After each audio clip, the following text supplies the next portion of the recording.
السلام علیکم دوستانو، شیردل تخنیکی معلوماتي چینل ته زموږ د نن ورځې ټاپک او موضوع د وی اف ډي انویټر د پی ای پارامټر او د کوډونو په رابطه باندې ده. دوستانو زه غواړم په دې رابطه ستاسو سره مختصر لنډ او مهم معلومات شریک کړم. نو دوستانو دا ویډیو مسکپ کوئ، تر اخره پورې وګورئ ترڅو د دې مفیدو معلومات څخه ځانونه برخمن کړئ.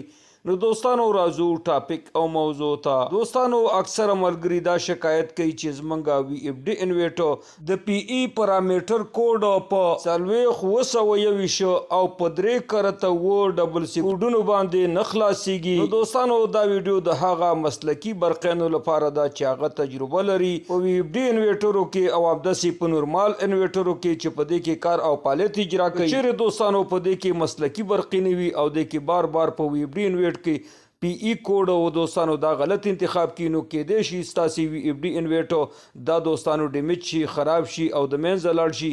نو دوستانو زه غواړم د وی اف ډي انویټرو مکمل کوډونه ستاسو سره شریک کړم ترڅو تاسو وکولای شئ خپل وی اف ډي انویټر په نورمال ډول باندې خلاصې کړئ او تاسو بیا وکولای شئ په خپل وی اف ډي انویټر کې هر قسم سیټینګونه تر سره کړئ. نو راځو دوستانو د وی اف ډي انویټر د پی ای پارامټر او کوډونو ته. دوستانو کله چې د لومړي ځل لپاره وی اف ډي انویټر ایجاد شولې، نو د دې د پی ای پارامټر کوډ عبارت د 4,921 څخه پوزیشن کې چې د پسې کمی وی اف ډي انویټر رالی د دې د پی ای پارامټر کوډ عبارت د 3.1 او ډبل صفرونو څخه دریم پوزیشن کې چې د پسې کومی وی اف ډي انویټر رالی د دې د پی ای پارامټر کوډ عبارت د 10,998 څخه څلورم پوزیشن کې چې د پسې کومی وی اف ډي انویټر رالی نو د دې د پی ای پارامټر کوډ عبارت د 3.0 څخه پنځم پوزیشن کې چې د پسې کومی وی اف ډي انویټر رالی د دې د پی ای پارامټر کوډ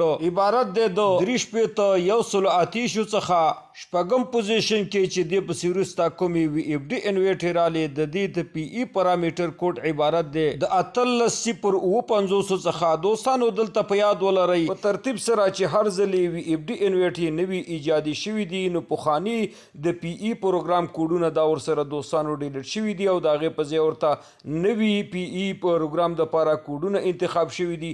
ځکه دوستانو یو کوډ په بل وی اف ډي انویټر کې کار نه کوي. د هر وی اف ډي انویټر لپاره خپل کوډونه انتخاب شوي دي، یعنی د هر ماډل وی اف ډي انویټر لپاره خپل د پی ای پروګرام کوډونه انتخاب شوي دي. نو یو کوډ دوستانو په بل وی اف ډي انویټر کې چې د یو ماډل لپاره انتخاب شوی وي په بل ماډل کې کار او فعالیت نه اجرا کوي.